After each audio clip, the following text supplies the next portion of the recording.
Nobody wanted to be associated with David Thompson because in their eyes, I was pretty much a loser. As I grew up in North Carolina, I was in love with David Thompson. Not just for the game of basketball, but in terms of what he represented. David O'Neal Thompson, born July 13th, 1954. Today's feature was the prototype for many things when it comes to basketball and his unique timing. At 6'4" with a 44-inch vertical and the swagger to jump over defenders rather than dribble around them.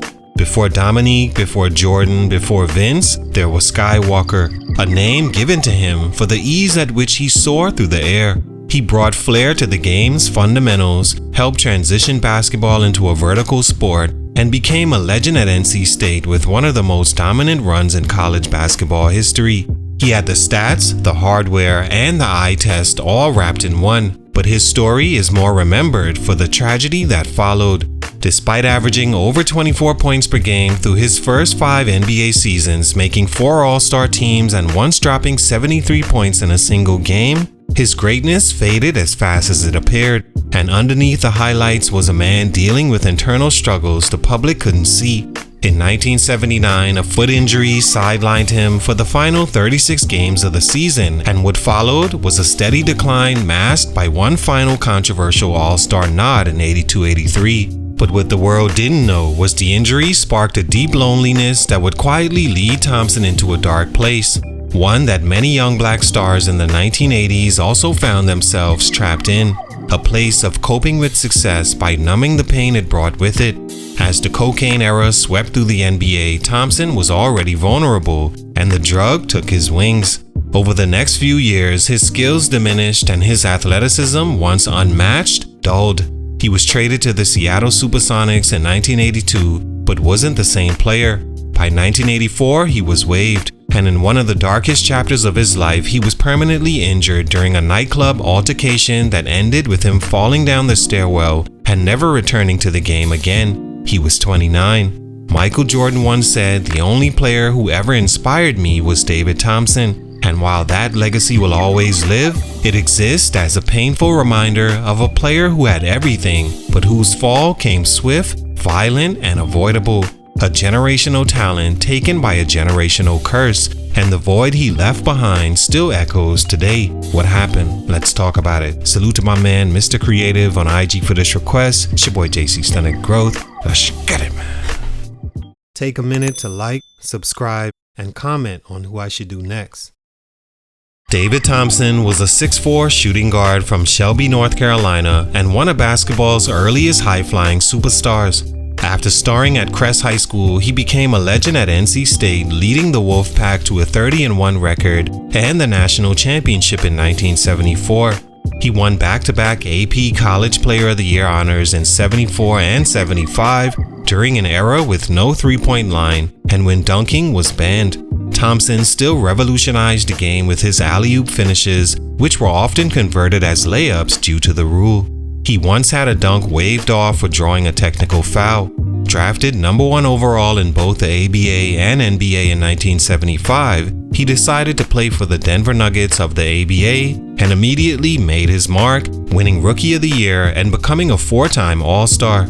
With a 73-point game in 1978, he looked unstoppable until the fall began not long after. Stunt number 1, the injury that broke him. By the end of the 78-79 season, David Thompson was still one of the NBA's brightest stars. Just a year removed from scoring 73 points in a single game, he had averaged 24 points per contest and continued to play above the rim in ways no one else dared to try. But everything changed during the 1979-80 season when Thompson suffered a significant foot injury that forced him to miss the final 36 games. And while injuries are common in professional sports, this one hit differently, not just physically, but mentally. Thompson wasn't just sidelined, he was isolated. As the story goes, he began feeling extreme loneliness during his rehab process. The game that had once given him purpose now moved on without him. His confidence slipped, his identity was shaken, and it was during this period of stillness that the cracks in his foundation began to widen. The foot injury wasn't just about missing games, it was the turning point that separated the Skywalker from the man beneath the jersey. though he would return to the court the following season, Thompson was never quite the same. The spring in his step dulled, his aggression faded, and with the injury came something even worse, self-doubt. In hindsight, this was the moment everything began to unravel. He made one final All-Star appearance in 1983, but by then, the decision was more about name recognition than production. His numbers had already dipped well below his early prime. That first injury exposed just how vulnerable even the most explosive players can be once their body begins to betray them. For David Thompson, the decline wasn't immediate, but it was inevitable. The injury broke more than his foot. It broke his rhythm, his spirit, and ultimately his trajectory. Stunt number 2, the cocaine 80s took his wings. The 1980s was a dangerous time for many NBA stars, especially black players navigating fame, pressure, and sudden wealth with little guidance. Cocaine flooded the league, and David Thompson became one of its highest profile casualties.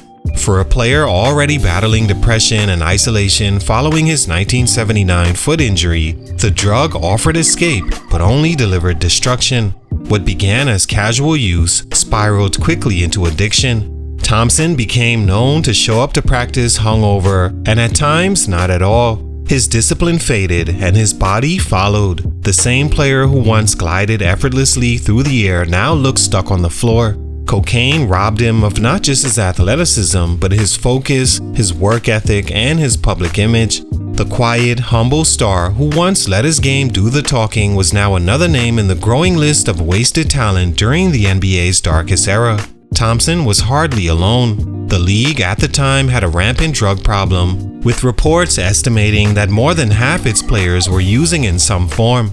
But for Thompson, who had once been touted as the face of the NBA, the fall hit harder. He had the commercials, he had the endorsements, he had Michael Jordan naming him as his only basketball inspiration. Yet his off-court choices kept pulling him further away from everything he'd worked for.